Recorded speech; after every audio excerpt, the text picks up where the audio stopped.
Israel भले ही जंग फिलिस्तीन में गाजा के साथ लड़ रहा है, लेकिन इसराइल अपना सबसे बड़ा दुश्मन लेबनान के हिजबुल्लाह को मानता है।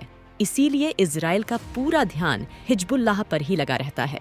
और जब से लेबनान ने इसराइल की उत्तरी सीमा पर हमले किए हैं, तब से ये डर और ज्यादा बढ़ गया है। दरअसल इसराइल को हमेशा से डर था कि हमास की जंग में कहीं हिजबुल्लाह ना उतर जाए, और हुआ भी कुछ ऐसा ही। जब से उसने इसराइल की उत्तरी सीमा पर 32 से ज्यादा रॉकेट छोड़े हैं, तब से इसराइल फिलिस्तीन में पीछे हटता जा रहा है। लेबनान के हमले के बाद से ही इसराइल ने अपने कई सैनिक टुकड़ियों को गाजा से वापस बुला लिया है। आज जो इसराइल हार की कगार पर पहुंचने पर मजबूर है, उसका एक बड़ा कारण लेबनान को माना जाता है। इसराइल हिजबुल्लाह से इतना ज्यादा डरता है और वो कितना बड़ा दुश्मन उसे समझता है।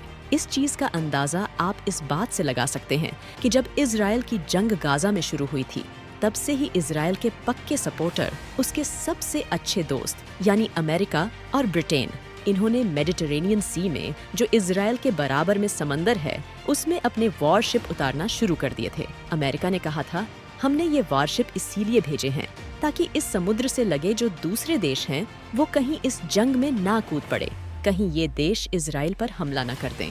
लेकिन असल में इन वॉरशिप को हिजबुल्लाह से इसराइल को बचाने के लिए उतारा गया था। अगर हिजबुल्लाह ने हमला कर दिया तो फिर ये वॉरशिप उस हमले को रोक सके। लेकिन लेबनान का हिजबुल्लाह इससे कई ज्यादा आगे निकला। उसने इसराइल की उत्तरी सीमा पर हमला कर दिया। एक साथ 32 मिसाइलें छोड़ दी, ड्रोन छोड़ दिए, जिससे इसराइल को भारी नुकसान झेलना पड़ा। और उसने ये तक फैसला कर लिया कि उत्तरी सीमा में जितने भी गांव हैं, उन्हें खाली करवाना होगा। इसीलिए इसराइल ने न सिर्फ अपने 90 गांव को खाली कर दिया, बल्कि 80,000 लोगों को भी उस सीमा से बाहर भेज दिया। साथ ही इसराइल ने कई शहरों में हाई अलर्ट भी जारी करवाया। और ये सब इसलिए हुआ क्योंकि लेबनान के हिजबुल्लाह ने इसराइल पर एक हमला कर दिया था। इसराइल पूरी दुनिया को ये बताता है कि वो कभी किसी से नहीं हारा, लेकिन हिजबुल्लाह दावा करता है कि उसने कई बार इसराइल को नुकसान पहुंचाया। इसके बारे में हम वीडियो में आगे जानेंगे।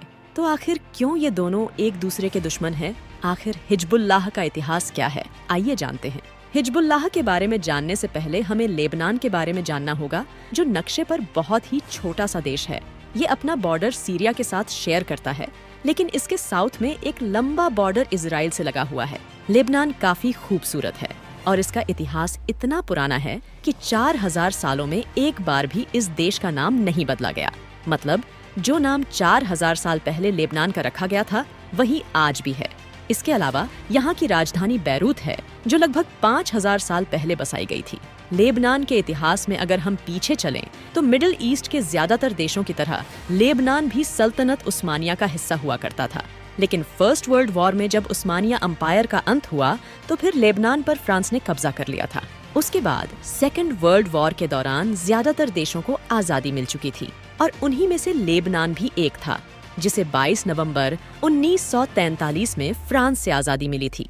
आजादी मिलते ही लेबनान के अंदर एक ऐसा गवर्नमेंट सिस्टम लागू किया गया जिसमें देश का राष्ट्रपति ईसाई होगा, प्रधानमंत्री शिया मुस्लिम होगा, और जो पार्लियामेंट का स्पीकर होगा वो सुन्नी मुस्लिम होगा।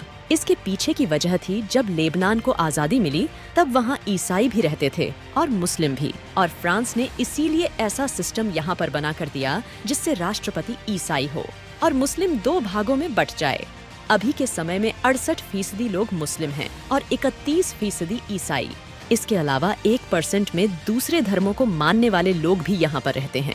और इस देश में इजराइल का सबसे बड़ा दुश्मन हिजबुल्लाह भी रहता है, और हिजबुल्लाह भी हमेशा इसराइल को मिटाने की बात करता रहा है।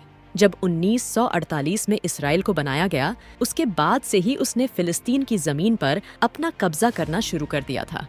और जब जब इसराइल ऐसा करता था, तो फिलिस्तीन के लोगों को अपना घर बार छोड़कर जाना पड़ता था, जिसमें कुछ लोग गाजा की तरफ गए, कुछ इजिप्ट चले गए, तो कुछ जॉर्डन, तो कुछ लोग लेबनान चले गए। धीरे धीरे करके ऐसे ही बहुत सारे फिलिस्तीनियों को लेबनान में रिफ्यूजी की तरह रहना पड़ा। और एक समय ऐसा आया जब लेबनान में फिलिस्तीन के हजारों लाखों लोग रहने के लिए मजबूर हो गए, जिसके बाद समय बीतता गया और अब इन लोगों को अपने दुश्मन से बदला लेना था।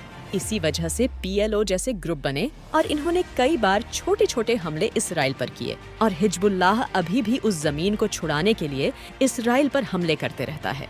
जब इसराइल को हिजबुल्लाह से हार मानना पड़ा था और अपने सैनिकों को वापस लाना पड़ा था, तब इसराइल ने सबसे बड़ी गलती हिजबुल्लाह को छोटा और कमजोर समझकर कर दी थी। इसराइल ने सोचा था कि हिजबुल्लाह संगठन भी दूसरे संगठनों की तरह कोई छोटा मोटा संगठन होगा, लेकिन उसे नहीं पता था ईरान की सपोर्ट के बाद हिजबुल्लाह की पावर कितने ज्यादा बढ़ चुकी है। इसके अलावा ईरान ने इन्हें हर तरह से सपोर्ट किया है, फिर चाहे वो पैसे का हो या फिर हथियार का।